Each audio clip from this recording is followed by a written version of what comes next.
blowing stuff up and hitting the authority where it hurts. That's my game. Now, if you're as good as Elizabeth says you are, then I do believe you and I will get along nicely.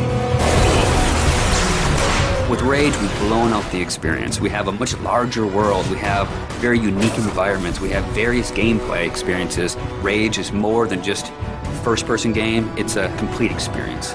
We're known for making this straightforward action shooter, and we kept that. But then we added on top of it this deep and meaningful story.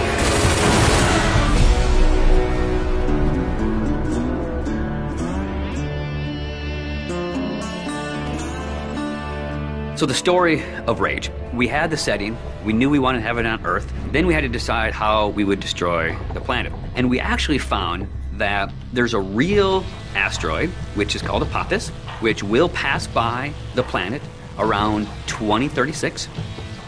So in the fictional world of Rage, when the governments of the world discovered that Apophis would hit us and destroy most of civilization, they initiated a program called the Eden Project. So the game starts out where you are an Ark survivor. You are one of those people buried in 2036. Your Ark emerges from the ground 100 years later.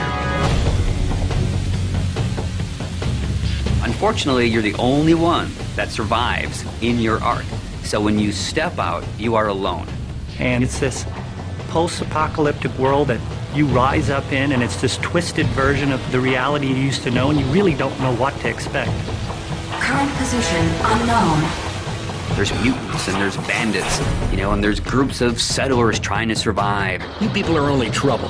Now be on your way. The world has moved on, and it has its own thing going. We don't give the character a name or a face that's unique to the story. We want the player to jump in and actually add his own identity into that character. So when you step out of your Ark in Rage, you have no idea what your role in the bigger conflict will be.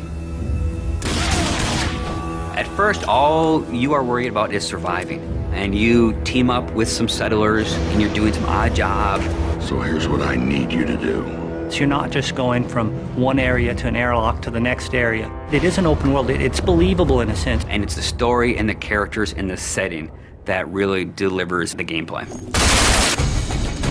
You're driving across these landscapes, and you're going visit people here, and they're giving you jobs to do. And as you head out of your safe zone, you enter like a combat area.